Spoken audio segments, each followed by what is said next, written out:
Buenas tardes. Vamos a inaugurar las que denominamos quintas jornadas de medicina Lanzarote 2025, en recuerdo del y homenaje al doctor José Molina Orosa, médico y académico de honor a título póstumo. Todos ustedes conocen perfectamente el programa que hemos confeccionado para 4 sesiones, 3 propiamente de medicina y una cuarta que es la presentación de ese libro original como institución en pro de una novedad que es Canarias 2025, que presentaremos en la sesión cuarta el próximo sábado. Dentro de estas jornadas de medicina, pues lo que puede chocarnos un poco quizás es cómo son quintas jornadas si llevamos ya pues, prácticamente más de una docena de años recordando al doctor Arístides, porque comenzaron llamándose jornadas molinenses, como sustantividad del adjetivo, es decir, a molino, análogamente a lo que hacemos con Blas Cabrera en las jornadas cabrerianas o con César Manrique, los que llamamos jornadas César Manriqueñas. Como el tema se ampliaba más a la medicina en sí mismo, pues entendimos que podíamos ir seleccionando por bloques de acuerdo con el crecimiento de la propia academia en función del número de académicos de una especialidad o de otra. En este momento el ámbito de la medicina pues, es de los más numerosos que tenemos, aunque no lo parezca, porque propiamente de Lanzarote o lanzaroteño, pues ciertamente no tenemos muchos, ¿no? Pero en la academia sí, y varios o bastantes de ellos de alta alcurnia científico-médica. En consecuencia, pues son jornadas que organizamos en recuerdo de y en homenaje al doctor José Molina Orosa y al que dedicaremos unos minutitos después de cada una de estas conferencias de medicina, ¿no? Bien, en la primera sesión va a inaugurar este ciclo el doctor Antonio Burgos Ojeda. Él, como todos sabéis por el programa, pues decimos que es doctor en medicina y cirugía, que es profesor titular de Medicina Preventiva y Salud Pública en la Universidad de La Laguna, que es académico de número de la Real Academia de Medicina de Canarias y que es académico numerario de la Academia de Ciencia, Ingeniería y Humanidades de Lanzarote y uno de los más antiguos. Esto es importante porque el único orden de prelación en las academias es precisamente el de la antigüedad. Yo estoy ya en ciernes de que la Real Academia Nacional de Medicina de España me dé la placa a la antigüedad académica, lo cual esto es aterrador, es aterrador, por lo menos para el que lo llama, que ha alcanzado altas cotas de senectud, ¿no? Vamos a dejarlo cariñosamente ahí, ¿no? Bien, pero sobre todo, el profesor Antonio Burgos, pues está participando en estas conferencias de homenaje al doctor Molina, pues con harta frecuencia, y podemos decir que las paralelas, que era la otra cuestión, por lo que estamos llamando jornadas de medicina, porque las hacemos en 2 ámbitos. Aquí, en Lanzarote, en homenaje y recuerdo al doctor José Molina, y en Fuerteventura al doctor Arístides Hernández. Los 2 fueron académicos nuestros, Molina Orosa, obviamente, solo académico de honor, ¿no? Don Arístides, como cariñosamente lo llamamos, pues fue académico correspondiente, es decir, siguió todas las normas, académico correspondiente, académico de honor, y de una manera u otra, pues antes o después lo haremos, académico numerario, perdón, y antes o después pues formará parte del cuadro de honor de la academia en términos formales, ¿no? Y el gran experto que tenemos, pero no solo el gran experto que tenemos en la Academia de Ciencias, Ingeniería y Humanidades de Lanzarote, sino que también Fuerteventura y tenemos en la Academia y en el ámbito de la Academia Canaria, ¿no? Bueno, pues este es Antonio Burgos, al que le cedo la palabra para que nos hable de medicina y salud pública en la España de ultramar. Aquí en el programa no hemos dicho nada de que es un experto conocedor desde su condición de figura también en la Escuela de la Marina Mercante, de sus conocimientos navieros y de sus conocimientos de pesca. Aquí no sé a cuáles nos va a referir, pero esta relación con la medicina y la salud pública en la España de ultramar, es decir, nuestra América española y nuestra Asia o nuestra Filipinas española deben estar por ahí. Es un gran historiador también. Bueno, no quiero echarle más piropos intelectuales, históricos y de servicio a las academias, sino que él nos ilustre sobre este tema que ha seleccionado para el día de hoy. Tuya la palabra. Buenas tardes. Excelentísimo señor presidente, ilustrísimos académicos, señoras y señores.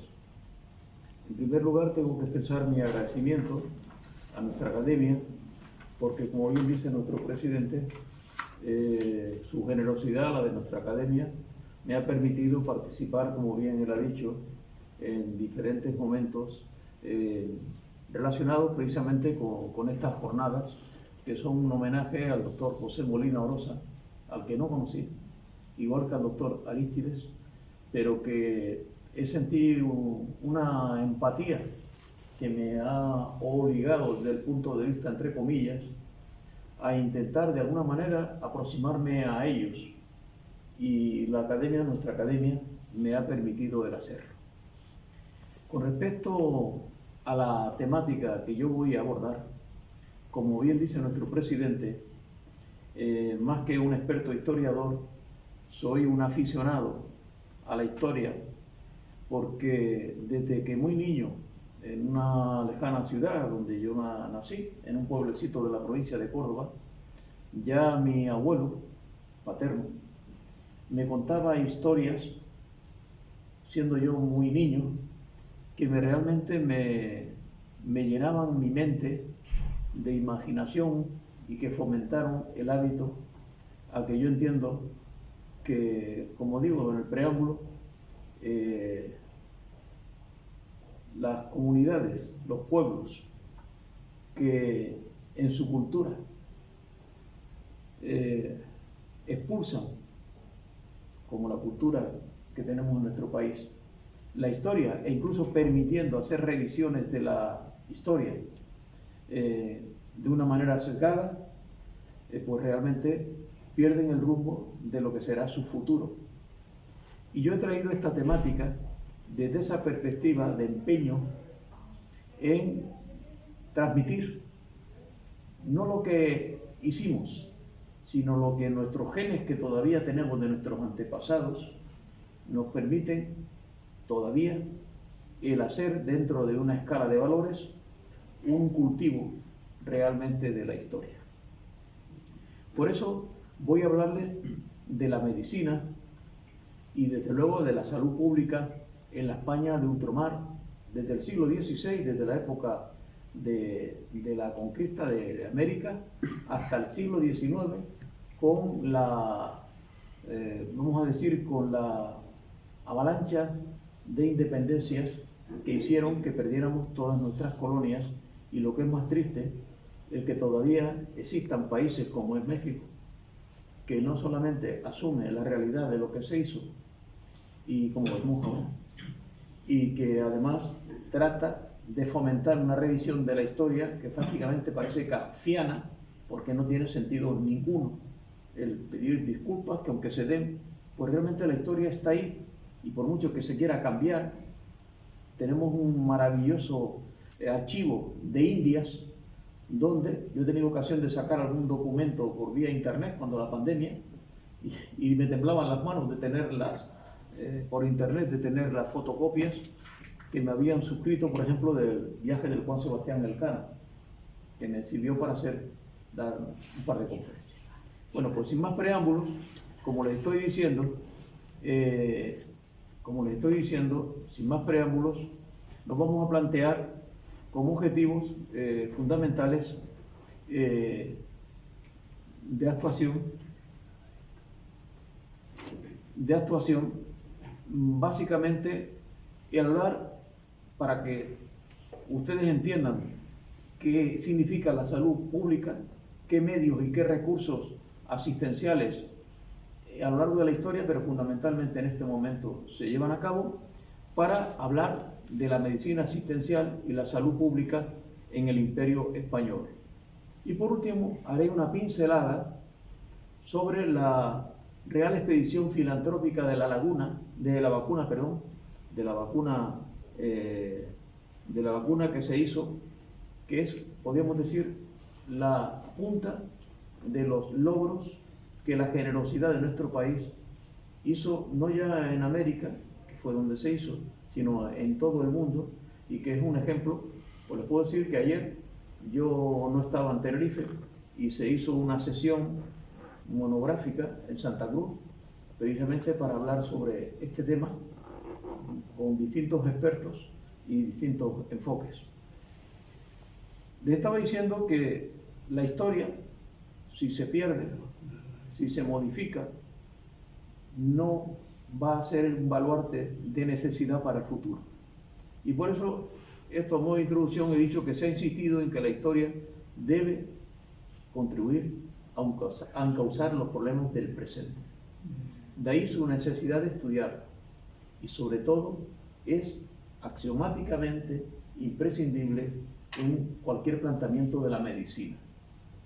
Los médicos actuales, yo he dado clase en la facultad durante más de 30 años y he visto cómo las generaciones poco a poco pierden el rumbo de la historia de la medicina, que a mí todavía me pone el vello de punta cuando veo los esfuerzos que se hicieron fundamentalmente para las bases de establecer la microbiología como baluarte del conocimiento de las enfermedades transmisibles, que no se conocía, y precisamente fue la que determinó que hasta hace un siglo prácticamente la salud pública no tuviese el fondo científico que en realidad tiene en este momento. ¿En qué elementos se ha basado la historia de la salud pública? Bueno, pues ha sido realmente las sociedades ante problemas de salud a lo largo del tiempo han hecho esfuerzos de necesidad comunitarios de todos los colectivos para plantear una serie de estrategias que permitieran frenar la invasión de epidemias, etc. Tanto es así que existen buenos ejemplos en las religiones principales que dogmatizan precisamente planteamientos de exclusión e incluso en la alimentación, que no son sino estrategias desde el punto de vista preventivo para evitar, de salud pública, para evitar contaminaciones. Estos, vamos a decir, supuestos conceptuales y metodológicos fueron los que guiaron en cada tiempo pues las técnicas y fueron las que dieron solución a los acontecimientos. ¿Y qué medidas se adoptaron para solucionarlo o prevenirlo? Bueno, como ciencia, como les decía antes, apenas tiene la salud pública un siglo de existencia, pero las manifestaciones del instinto de conservación de la salud de los pueblos existen desde los comienzos de la historia de la humanidad. Sin embargo, la inclusión de la promoción de la salud es una adquisición relativamente reciente. Promoción de la salud, llamamos los preventivistas a no luchar contra la enfermedad para curarla, sino favorecer, y más en un país como el nuestro, donde las enfermedades crónicas, por las expectativas de vida que tenemos prolongadas, pues están determinando que las causas de mortalidad respondan fundamentalmente en ciertos momentos a un calvario de persistencia de enfermedades como pueden ser las neurodegenerativas tipo Alzheimer. Bien, pues precisamente la promoción de la salud es estrategias, protocolos de equipos asistenciales para cuidar este tipo de pacientes que prolongan su vida durante años, envejeciendo con una enfermedad que va progresando, y pongo la del Alzheimer porque en general se conoce y sabemos realmente lo dolorosa que es. Bueno, pues la promoción de la salud trata fundamentalmente de eso, igual que trata de evitar que la causa más frecuente de fallecimiento, que son las enfermedades cardiovasculares, donde la obesidad, la hipertensión, etcétera, favorecida por nuestros hábitos de exceso, que tenemos un derroche de excesos, pues lleguen a empeorar. Y se trata, pues, dar orientaciones sobre nutrición es hacer una promoción de la salud. Y como digo, esta promoción de la salud es una adquisición relativamente reciente en los últimos 30 o 40 años. Como disciplina científica, podemos decir que los pilares en que se ha elaborado la salud pública son, por un lado, la búsqueda de mejores condiciones de salud de los colectivos y que implica, como decía, poner en marcha mecanismos como en el pasado histórico más ancestral de colaboración social y de solidaridad con los más marginales. Y además, las variables determinantes de salud colectiva son materia de intervención del Estado en el momento actual y lo fue en el pasado, como veremos de la época de los Reyes Católicos, superando el concepto de salud como una responsabilidad estrictamente individual, es decir, que el problema de salud lo desborda en las enfermedades transmisibles que se contagian, porque va a poder afectar al entorno de las otras personas. No les voy a hacer a ustedes aquí de una manera exhaustiva, no es mi intención, siempre mi preocupación cuando daba una clase en la universidad y ahora es que esto les resulte ameno dentro de el rigor académico de establecer unas pautas de transmisión, ¿verdad? Y no les voy a ustedes hablar de cada época histórica, pero sí que ustedes entiendan que ya desde 500 y 1500 años de Cristo, en la medicina hipocrática, como saben, los médicos actuales reiteramos que nuestras raíces están en la medicina griega, en Hipócrates, pues ya se establecía realmente un planteamiento de paradigma que posteriormente en la época de Galeno, un médico famoso que contribuyó a engrandecer el conocimiento médico mediante la anatomía, etc. Después, entre 1500 y 1750, ya estamos hablando de mercantilismo, estamos hablando de economía, y ya llegamos a la revolución industrial, y con ello el movimiento sanitario. Y así llegamos hasta el siglo XVIII, donde realmente se consolida con los descubrimientos de la microbiología las causas de las enfermedades. La enfermedad incluso llegó a ser un mito espiritual al comienzo de las civilizaciones. La enfermedad era considerada como un castigo divino y esta concepción habría de cambiar con el ascenso de Egipto y de Mesopotamia. La salud pasó a ser un tema de higiene personal y pública. Durante muchos siglos, las explicaciones de las enfermedades no se basaban en la ciencia, sino en la religión, la superstición. Bien. Desde el siglo XVIII había un planteamiento, hasta el siglo XVIII había un planteamiento individual. La salud estaba en el ámbito privado y se fundamentaba en preservar la enfermedad con actitudes personales e individuales de higiene. Y posteriormente el desarrollo a partir del siglo XVIII ya se implantó unas estrategias públicas o colectivas. Llegamos así a la segunda etapa, a la que quiero llegar, de la Edad Moderna, del Renacimiento, donde el desarrollo de un mercantilismo incipiente pero importante determinó la afluencia a las ciudades, tratando de buscar una aplicación científica del fenómeno epidémico. Surgió entonces el contagio, el conocimiento de que las enfermedades se contagiaban. Y esto dio lugar a las primeras organizaciones de salud pública y a los consejos, mediante las cuarentenas de protección que tuvieron un baluarte de inicio en el Mediterráneo, en Venecia concretamente, en la época, estamos hablando del siglo XV, incluso se elaboraban manuales de protocolos para las embarcaciones que procedentes de África traían epidemias que algunas de ellas asolaron Europa. Y luego los lazaretos, auténticos recintos que podían ser cuevas como era en Tenerife, en una zona de cuevas, un barranco que daba al mar, donde se alojaban las tripulaciones de las embarcaciones infectadas, hasta constituir verdaderas organizaciones hospitalarias como el Hospital de Mahón en Baleares, todavía edificado y como un testimonio. Y los cordones sanitarios. Yo en una de mis intervenciones aquí hablé precisamente del control sanitario del tráfico marítimo en Canarias y hablé de cómo se hacían esos cordones sanitarios para evitar que de un lugar a otro fueran los pacientes con epidemia. Antes de 1750 fueran los saneamientos, el control de los mercados y el aislamiento de la pobreza como fuente de contagio.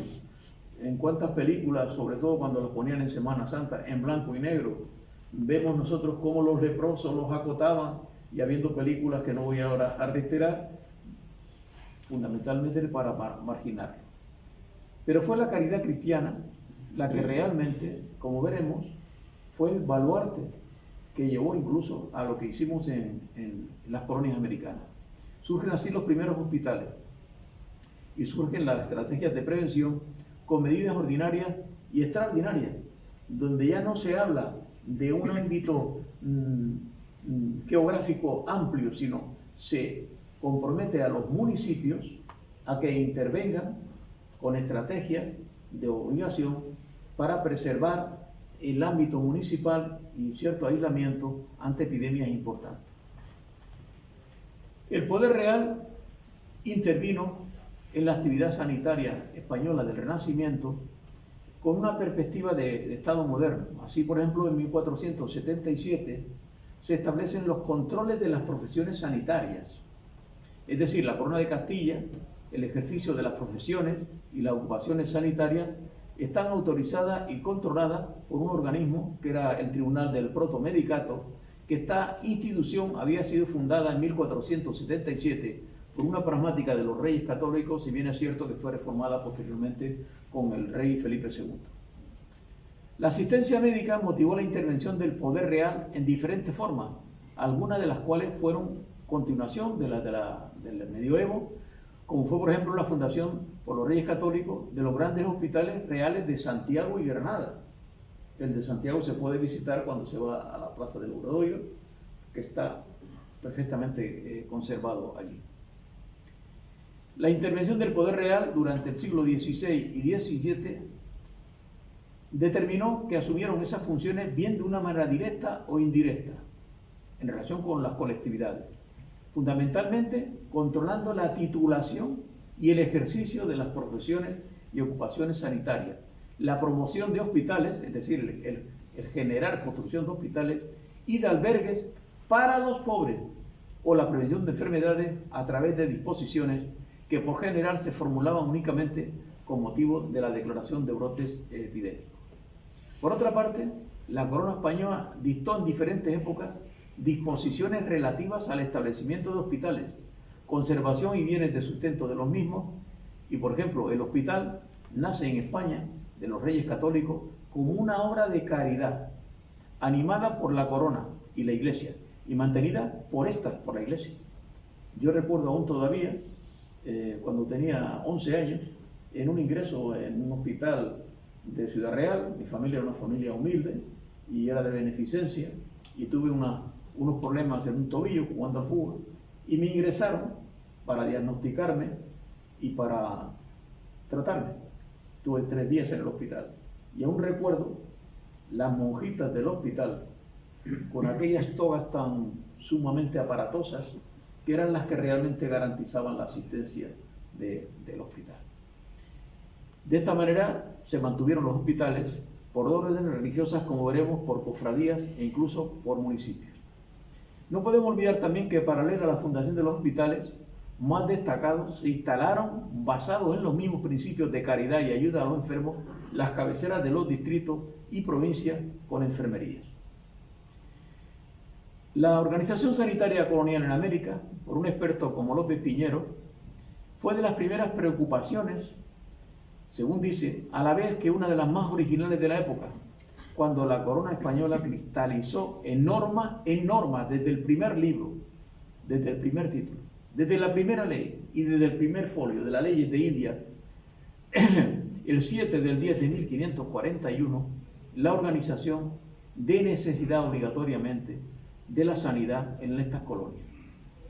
En esta imagen un poco detestable, es una aproximación a los hospitales fundados en España, en la América española, de un primer avance que saqué en una revisión, que fíjense ustedes que habla de 857 hospitales que se construyeron desde el siglo XVI hasta el siglo XIX. Veremos después que esta cifra es una cifra superada por un experto, como fue el doctor Guerra, del que hablaré con él, porque hizo unos estudios científicos muy notables.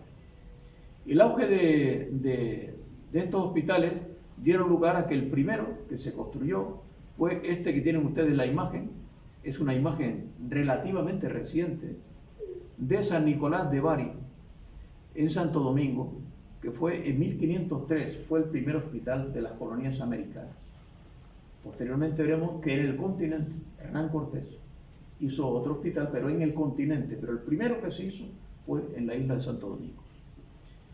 El auge de la cultura y de la ciencia española en el siglo XVI dio lugar a que se crearan 25 grandes hospitales, inicialmente, y muchos más pequeños.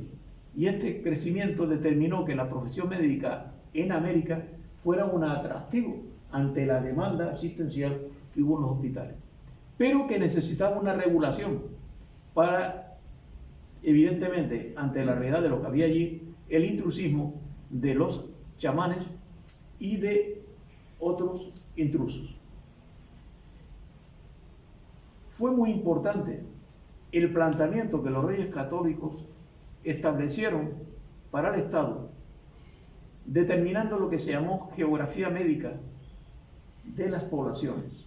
Les puedo decir que mi primera integración en la Real Academia Española, Real Academia Canaria de Medicina, fue que participé en un concurso sobre geografía médica, había que hacerlo sobre geografía médica de alguna población. Y yo, por mi vinculación al mar, yo no vengo ahora a explicarles las razones, de hecho, tuve un periodo de médico de la Armada y posteriormente he estado dando clases en la Escuela de Náutica en Tenerife durante 30 y pico años, al margen de la Facultad de Medicina. Y desde niño viví en una aldea de pescadores cerca del Peñón de Gibraltar y mi vida siempre ha estado impregnada al mar. Mi mujer, yo me identifico mucho con mi mujer en ese sentido. De hecho, venimos a Fuerteventura con frecuencia y ahora tenemos la suerte de saltar con más frecuencia porque tenemos allí algo estable. Pero digo esto porque la geografía médica que yo hice para entrar en la Real Academia fue sobre, ya las poblaciones estaban todas estudiadas y a mí se me ocurrió hacer la geografía médica de los pueblos pescadores de Tenerife, que me costó un follón. Me costó un follón porque tuve que hacerme con las historias clínicas de los pescadores y todo esto que está en la institución de la Marina, pero como les pongo aquí, la geografía médica consistió sistemáticamente en recoger datos de las poblaciones y aspectos aparentemente pseudosanitarios que con cierto detalle podían favorecer el conocimiento de los problemas de salud que tenían estos pueblos. Esto realmente fue un avance porque evidentemente se estableció en ultramar, cuando ya podríamos decir que estaba casi incipiente en la metrópoli, en nuestro país, aquí en España. En América se creó la primera red de hospitales públicos del mundo, a cargo de nuestra monarquía, y fue en el mismo momento, reitero, desde la colonización, como hice referencia a la documentación. El primer hospital, como digo, fue inaugurado el 29 de diciembre de 1503, de Bari, que vieron ustedes la foto, de Santo Domingo. Y los primeros centros de salud de América continental, como dije también, en México, el Hospital de la Inmaculada Concepción, el de San Lázaro, que fundó Hernán Cortés. Hernán Cortés fundó el primer hospital del continente, en 1524. Y después en Guatemala, en Lima, en Chile, cada uno de los conquistadores estableció un hospital que llamaban hospitales reales, que tenían todo el apoyo de la monarquía. El imperio incluso abrió en los puntos más lejanos, donde había españoles, como el caso de Macao, hacia Filipinas, el caso de Molucas. Fíjense la fecha, 1568, 1606. En Cantón llegamos a tener incluso, en la zona de Japón y en zona de China, llegamos a tener hospitales. Incluso en Malvinas, que las Malvinas fueron españolas y las descubrimos nosotros. Y además en en otros lugares como en Islas Carolinas, posteriormente ya en el siglo XIX. Todos ellos fueron fundados y administrados por los religiosos franciscanos. De aquí mi referencia lejana cuando niño a lo de las monjas, etc. Bueno, pues este baluarte de logro se hizo porque realmente eran los religiosos franciscanos los que administraban estos hospitales. Entre ellos el del Rey, fundado por los primeros españoles, el de San Gabriel, fundado y administrado por los dominicos, y el de Cañao, estrictamente militar. Incluso se hicieron hospitales selectivamente militares. De esta manera, estas instituciones asistenciales en el Imperio Español, hoy por hoy, las tenemos completamente documentadas y registradas gracias al esfuerzo de don Francisco Guerra, médico exiliado, que identificó todas las instituciones sanitarias asistenciales, hospitales, enfermería, casas de socorro, lazaretos, levantadas por los españoles en Hispanoamérica y Filipinas. Él, como exiliado, estuvo en América durante años, desde México hasta Estados Unidos, de donde posteriormente volvió ya hace unos años. Él falleció aquí y la verdad que era un hombre de una cultura extraordinaria, tenía una biblioteca inmensa que la trajo para acá, incluso se la donó a, creo que fue a una universidad madrileña, Alcalá de Henares o algo de así. Más los hospitales de los misioneros de China y Japón. Solo excluyó los establecimientos temporales montados con motivo de epidemias o desastres. Y él afirma, la Caridad Española fundó 1.196 instituciones asistenciales en Hispanoamérica y Filipinas entre 1492, en la época del descubrimiento, y en 1898. Guerra explica que los conquistadores y colonizadores heredaron una tradición asistencial fundado en la caridad cristiana. Precisamente Guerra no era un hombre cristiano, y lo afirma y lo demuestra, que fue sembrando hospitales primero en la península ibérica y a partir del periodo medieval, pero subraya que el ingrediente oculto que los hizo florecer no estaba en las ordenanzas, sino que permeaba de la caridad de las hermandades, las cofradías y los administradores religiosos. En Filipinas fueron 9 los hospitales más sobresalientes de las islas y se denominaron del Rey. Y bueno, ahí tienen una referencia de distintos lugares de un lado a otro de Filipinas. Y es muy importante reseñar que la atención médica, desde la fundación y acuerdo de las Reales Ordenanzas en los hospitales de los Reyes, la atención fue exclusivamente para la población indígena. Exclusivamente. Los hospitales se hicieron para la población indígena. El personal médico que estaba a cargo de la atención de los pacientes generalmente estaba integrado por 3 capellanes, 2 médicos, 2 cirujanos, 3 practicantes mayores y 7 practicantes menores, y que hablaban no solamente el español, sino algunas lenguas locales para favorecer la asistencia. Francisco Guerra comentaba, con respecto a la capacidad asistencial de estos hospitales, comentaba que tenía más de 600 camas, y tenía la capacidad de aumentar su número en casos de epidemia. De hecho, Josefina Muriel menciona que entre 1795 a 1799, con documentos, ingresaron en 5 años 11.490 pacientes, de los cuales sanaron 9.000 y pico, y fallecieron solo 1.810 y quedaron hospitalizados 584. La aportación de estos hospitales fue la fusión de la medicina indígena a la medicina europea, es decir, que fue un intercambio progresivo de los paramédicos indígenas que se iban formando con los europeos, con los nacionales, así como la posibilidad de hacer investigación clínica a través de autopsias para una mejor correlación clínica y un incomparable aprendizaje para la época en el arte de la cirugía, que tenía sus tópicos de soporte religioso para limitar el progreso del conocimiento anatómico mediante la disección de los cadáveres, siendo fundamental y muy importante en el desarrollo de la medicina en la cirugía de México. En las audiencias de México, Guatemala, Filipinas, la Orden de San Juan de Dios atendió entre 1768 y 1733, esto está documentado, a 129.983 enfermos en sus 36 hospitales, que sumaban 1.316 camas. De ellos, de esos 129.000 fallecieron solo, no llegaron a 10.000. Pero estos hospitales no sirvieron solo para la asistencia, eran centros de aculturación, es decir, de modificación de las culturas que tenían, para practicar y ensayar estructuras y organización de algunos grupos en las colonias.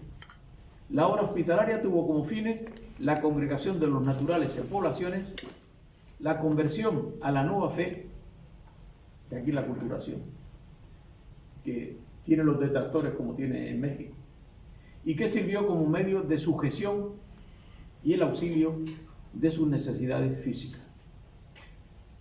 En el siglo XVIII, México, con un censo superior a los 100.000 habitantes, había 30 instituciones de beneficencia, o sea, gente que se le asistía por caridad, incluyendo varios hospitales generales con más de 500 camas cada uno.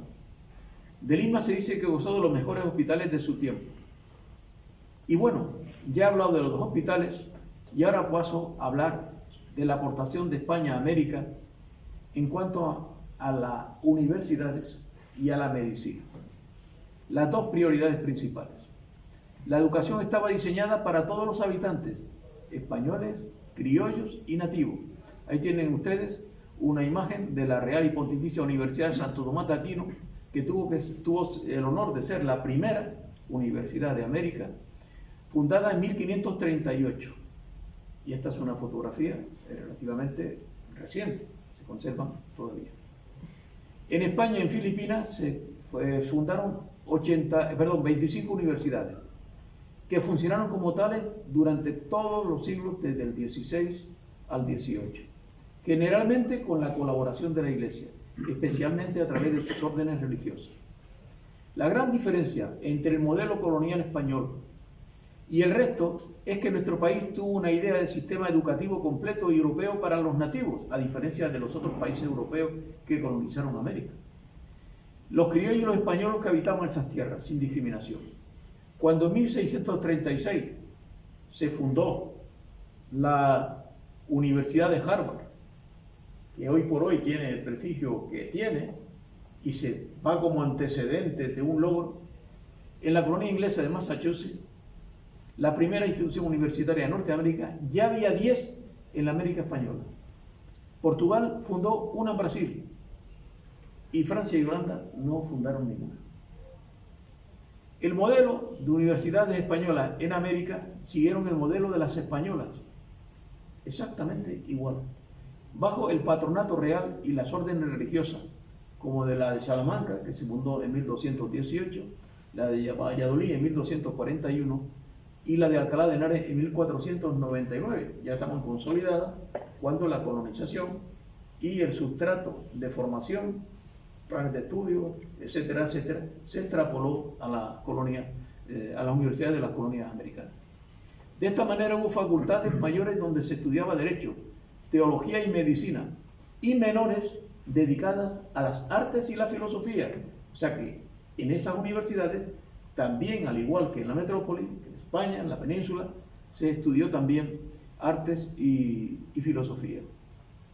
Algunas universidades tenían incluso cátedras de lengua indígena, ya que era obligatorio para los religiosos que exigían las enseñanzas en las Indias. Entre todas las enseñanzas pioneras que se impartieron en esas universidades, en comparación con las creadas en Reino Unido y Norteamérica, destacó la medicina sobre todo. Mientras en otros modelos coloniales era una enseñanza clínica por la práctica, en la América española los estudios estaban reglados y equiparados, o sea que no era un aprendizaje localista, individualizado según las circunstancias y los maestros que había, sino que España ya tenía una sistematización reglada de estudios, de manera que cualquier persona formada en las universidades coloniales americanas podía ejercer en la metrópoli. Y viceversa, porque tenían los mismos contenidos en los programas de estudio. Los requisitos para ejercer la medicina en 1563 se exigió que tuvieran el título universitario para ejercer en América. Y además 2 años de prácticas, como ahora, exactamente como ahora. 7 años después ya existía el protomedicado, es decir, que los americanos podían graduarse en sus universidades y ejercer. 150.000 licenciados salieron de las universidades españolas en América desde el siglo XVI hasta la independencia de las colonias. A finales del siglo XVI entraron en Nueva España alrededor de 30.000 libros. O sea que no solamente enseñábamos, sino además mandábamos textos y mandábamos libros. El estudio de las ciencias, letras y artes que llevaron a aquellas universidades colocaron a la Ciudad de México y Lima a nivel europeo. Y como resultado de esta actividad universitaria, creó más bienes culturales España que se han reconocido como patrimonio de la humanidad, más ciencia y desarrollo económico y social en su imperio que ningún otro país europeo de edades modernas y contemporáneas. Esto es una realidad incuestionable que está totalmente documentada, pero que nuestra antropología e idiosincrasia de no valorar lo que realmente conseguimos y podemos conseguir incluso en este momento, ha determinado que incluso seamos los que ocultamos y que no fomentemos el conocimiento de estas realidades. Y por último, para terminar, anecdóticamente, voy a hablarles de la Real Expedición Filantrópica de la Vacuna, que como su nombre indica, filantrópica significa generosidad fundamentalmente, que se llevó a cabo durante 3 años, entre 1803 y 1806. Es el primer antecedente de la lucha global contra las pandemias. Tanto es así que cuando tuvimos la última, la del 20, la estrategia que se hizo en nuestro país, globalmente, de tipo preventivo, se llamó precisamente como el médico que realmente, como vemos ahora, la dirigió, Balmes. El 30 de noviembre de 1803, una corbeta, la María Pita, zarpa del puerto de La Coruña y en su interior viajaban 22 niños huérfanos, cuya misión consistía en llevar en su propio cuerpo la recién descubierta vacuna. En los territorios de ultramar, es decir, que se envió esta expedición para poner la vacuna en los territorios de ultramar. Ustedes se imaginan el planteamiento de generosidad y de convicción para hacer una estrategia en un territorio realmente tan inmenso como nuestras colonias, con una expedición de este tipo. Evidentemente, lo primero es que había una convicción de tipo científico, porque la viruela, que hizo unos desmanes terribles en Europa a lo largo de la historia, era hasta ese momento que la descubrió un médico inglés y que la empezó a practicar, aunque hay distintas teorías, era realmente increíble. La gente moría o quedaba con unas secuelas terribles. Pues bien, descubierto el hecho científico de la vacunación, el doctor Francisco Javier Balmes dirige esta aventura sanitaria, yo la llamo aventura sanitaria, de vacunación global, de extender por el mundo, conocida como Expedición Balmes o Real Expedición Filantrópica de la Laguna. Lo acompañaron, entre otros expedicionarios, José Salvani e Isabel Sandal, y que fue realmente un esfuerzo de generosidad de nuestro rey. Ahí tienen ustedes la derrota de la divulgación geográfica de la vacuna, que sale de España, va hacia América y da la vuelta y llega hasta nuestras colonias más lejanas en Filipinas. Es una expedición conjunta por estos 3 directores médicos, porque alguno de ellos murió en el camino, como Balmes, y los demás continuaron. La vacuna llegó a lugares tan lejanos como a Texas, en el norte, y a Nueva Granada, en el sur, aunque no el propio Balmes. Otros miembros de su expedición, como les estaba diciendo, llevaron la vacuna a América del Sur, hasta Chiloé, en la actual República de Chile, y en esa época el territorio más al sur, bajo dominio español en el Pacífico. Aquí tienen ustedes una imagen de cicatrices producidas por la vacuna, viruela, en un tratado traducido por Balmes en 1803 esta imagen. Es real, quiero decir que es documental. Y ahí tienen ustedes cómo dibujaban, no había fotografía, cómo dibujaban las lesiones de la viruela para que los médicos y la población las conociera y pudiera acudir a la vacunación cuanto antes. La viruela es la única enfermedad contagiosa que la humanidad ha conseguido erradicar, gracias a una campaña masiva de la Organización Mundial de la Salud. La última vez que se contrajo de forma natural fue en Somalia, en 1977. Después solo se contabilizó una víctima más, un año más tarde, una fotógrafa médica, Janet Parker, que tras una deficiente manipulación del virus en un laboratorio, porque todavía se conserva el virus en Ginebra, en unas condiciones como se pueden imaginar. Algunos de ustedes se preguntarán que por qué se conserva, ¿no? Pero bueno, los científicos saben cómo son, ¿no? Finalmente, en 1980, la ONU anunció la eliminación del mal. Ahora, la gran aportación de la expedición no fue llevar la vacuna, no fue llevarla, sino regular su difusión. ¿Cómo lo vamos a...? O sea, el reto que yo les decía, ¿cómo lo vamos a hacer para que realmente llegue a todos los rincones? Se crearon juntas encargadas de asegurar la conservación del preciado remedio y su extensión por todo el territorio. La extensión de la vacuna, por tanto, no se efectuó en una dirección, sino fue en un sentido de interacción entre las diferentes metrópolis y las diversas instancias locales que formaron pequeños grupos organizados de comunicación. Desde luego, la Real Expedición es el avance máximo de salud pública que ya logró España hacer en aquella época. Fue precursor en las transferencias de conocimiento y de una tecnología que tenían como finalidad no solo implementar un programa concreto de vacunaciones, sino también la de proporcionar a quienes la recibían independencia y autosuficiencia técnica para su utilización posterior en nuevas vacunaciones. O sea, realmente generamos la educación para establecer vacunas hacia el futuro. Esta modalidad de transferencia es la base fundamental del mecanismo de cooperación que existe actualmente entre países con distintos niveles de desarrollo.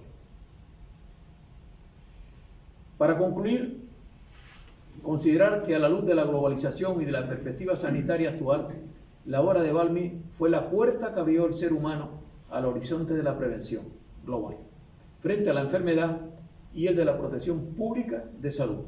Horizontes de futuro hacia los que debemos atentamente seguir mirando, con el estímulo permanente de su recuerdo, de aquí la necesidad de la historia, y con la conciencia de valorar indestructible que nos transmite su mensaje.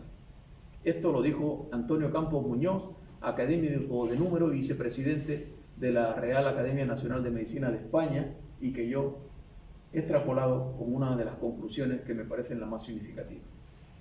A la impresionante lista de todos estos hospitales que he hecho referencia, no hemos incluido las innumerables casas de enfermería, hospicios, asilos, casas de socorro, lazaretos y casas de recogida. Todos ellos jugaron un papel esencial en el mantenimiento de la salud de la población en general, especialmente de los más jóvenes y de los indígenas. No tiene más que pensar que algo tan aparentemente no significativo como es nacer en un lugar geográfico, hoy por hoy, determina tasas de mortalidad. La tasa de mortalidad perinatal todavía en el centro de África es terrible. O sea, la mortalidad en niños que mueren el primer año de vida es terrible. Gracias a las vacunaciones que se están haciendo, se está posibilitando el frenar este hecho, y por eso hago referencia. En el siglo XVI jugaron un papel relevante en las 7 epidemias que además asolaron el Nuevo Mundo en este siglo. Fue muy importante el tema de la vacunación. En Hispanoamérica y Filipinas, la medicina española llevó lo mejor de arte y de su ciencia, pero aún hizo más.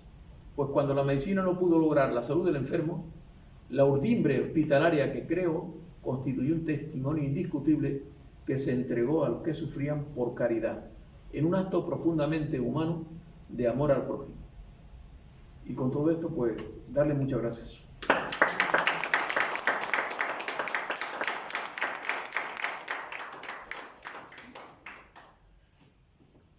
No quiero hurtar algunas reflexiones complementarias que creo que siempre pueden ser interesantes, ¿no?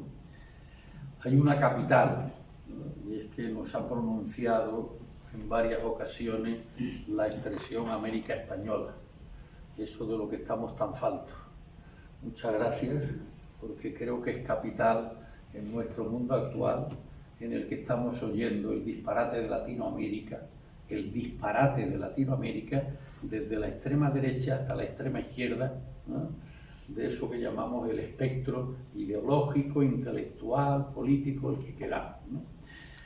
La expresión Latinoamérica fue una barbaridad, como acabo de decir, concebida por Napoleón III en el cenit de su imperio, en los prolegómenos de la guerra franco-prusiana, y más o menos paralelo a la imposición en España de nuestro rey efímero Amadeo de Saboya. De la misma manera y casi en el mismo bloque iba finalmente, no fue eso los primeros intentos, Maximiliano, que acabó siendo emperador de México, como perfectamente saben, ¿no? Muchas gracias, desde el punto de vista de nuestra España en la recuperación de su historia, y esto es una de las cosas capitales, que llamemos a la América Española, o si no, Iberoamérica, con el conjunto de Brasil o lo portugués, ¿no? Una segunda cosa muy importante, que no debo callar, es que en esa narración histórica del término que ha centrado fundamentalmente desde el principio y para el final salud pública, prácticamente la mitad, bueno, durante la mitad del siglo XX se llamó, como también ha dicho él, higiene, Instituto de Higiene, sección de higiene del ayuntamiento, y ahí se hizo figura capital José Palmaroto, ingeniero de caminos y catedrático, los años 60, cuando la Real Academia Nacional de Medicina de España, para él, creó el sillón de Ingeniería Sanitaria, porque era catedrático de Ingeniería Sanitaria en la Escuela de Ingenieros de Caminos, y ese es el sillón que yo tengo en la Real Academia Nacional de Medicina de España, de Ingeniería Sanitaria, que se llama así. Me temo, sé que esto queda grabado, pero que conmigo acaba el sillón de Ingeniería Sanitaria, por lo menos con este nombre. En el momento actual que yo ocupo es Arquitectura e Ingeniería Sanitaria, ¿no? Otra pequeña cosa, y esta sí es sobre todo para él, es que el doctor Francisco Guerra, no solo tuve el honor de conocerlo, sino que siendo rector de la Universidad de Cantabria, él tenía muchas relaciones en Cantabria, el Palacio de Velarde en Santillana del Mar era suyo, y allí es donde colocó su casa, impresionante, detrás de Santa María, del gran monumento de Santillana del Mar. Y este hombre, pues que, como muy bien nos ha dicho, ciertamente, pues estando estudiando en Inglaterra, sus 19 años, decidió integrarse con la República en defensa de la República Española. No todas las figuras nuestras han sido, digamos, del otro lado, ni de este, a los efectos de estas otras cuestiones un tanto extrañas que tenemos ahora con la memoria democrática y la memoria histórica, ¿no? Vino para eso, como consecuencia de la derrota, o como lo queramos llamar, de la República, pues tuvo que exiliarse y estuvo muchísimo tiempo en los Estados Unidos, y desde allí se recorrió toda la América española, comprando de una manera o de otra todas las bibliotecas, o casi todas las bibliotecas, ¿no?, importantes, y sobre todo las medicinas. Y entonces, con una biblioteca de no menos de cientos de miles de libros, y muchos de ellos capitales, pues logró venirse a España en el año 84, como estoy recordando, ¿no? La biblioteca hoy constituye parte central de la Biblioteca Marqués de Valdecilla de la Universidad Complutense, que está justo en el mismo edificio en el que tenemos la Real Academia Española de Doctores de España. Una figura que vino a Santander de manera expresa a pedirme que montáramos una cátedra de Historia de la Medicina en la que era un extraordinario investigador y un sabio. Pero esto lo intentó él como manera, pues, digamos, transitoria, porque se consideraba, con toda razón y derecho, que lo suyo tenía que ser la cátedra de Historia de la Medicina de la Universidad Complutense de Madrid. Y ahí, por un conjunto de cosas en las que ahora ya no debo entrar, pues no lo logró, pero sí logró cátedra que se la dotaran en la Universidad de Alcalá, es decir, estar ya próximo a Madrid, ¿no? Bueno, y una tercera cosa dentro de las 100.000 que me has descubierto, ¿no? Porque ha sido tan extraordinaria la conferencia que nos has dado, y es el caso de José Celestino Mutis, ¿no? Tu paso por Cádiz no debió dejar desapercibido el haber tenido a este personaje. Celestino Mutis logró ser uno de los primeros de la segunda promoción del Real Colegio de Cirugía de Cádiz, una gran figura como estudiante de la cirugía. Paralelamente, esto es lo verdaderamente sorprendente, paralelamente cursó los estudios de la carrera de medicina en Sevilla. Entonces, en el año 53, 1752-53, se encontró con su condición de cirujano en el centro más importante. Decimos que el Real Colegio de Cirugía de Cádiz, que había creado Pedro Guidini, pues es la primera facultad de medicina, no solo escuela de cirugía, sino la primera facultad de cirugía realmente universitaria ya al modo europeo. Y teniendo que hacer esta carrera de cirugía a modo militar, porque era del Real Colegio de Cirugía de la Armada, pues no sabe muy bien explicarnos, ni él ni nadie, cómo en viajes esporádicos, saliendo de la disciplina militar, logró nada menos que el título de licenciado en medicina en la Universidad de Sevilla. Pero luego, cuando tenía las dos cosas, esta cuestión que nos ha planteado tan claramente, que los médicos españoles tenían que hacer 2 años de práctica después de los estudios de medicina, pues eso lo hizo, eso que llamaba de práctica, ya en Cádiz. Pero él era consciente que sabía cirugía, pero que la medicina que había en esos momentos concretos en España no se la podía llamar ciencia. Estábamos lejísimos de Europa. Bueno, esto es solo una introducción para deciros que en el año 59, después de estar un año en el Hospital Central de Madrid, decidió irse a la América Española. Y en esa América Española, pues lo primero que le hizo el virrey con el que había ido en el viaje para su desplazamiento, que fue definitivo, es decirle: la cátedra de la Universidad de San José, Bogotá, de los jesuitas, de gran prestigio, de cirugía la tienes que ocupar.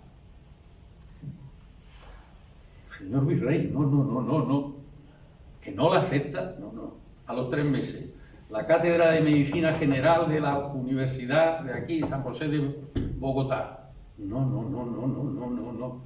Temblaba.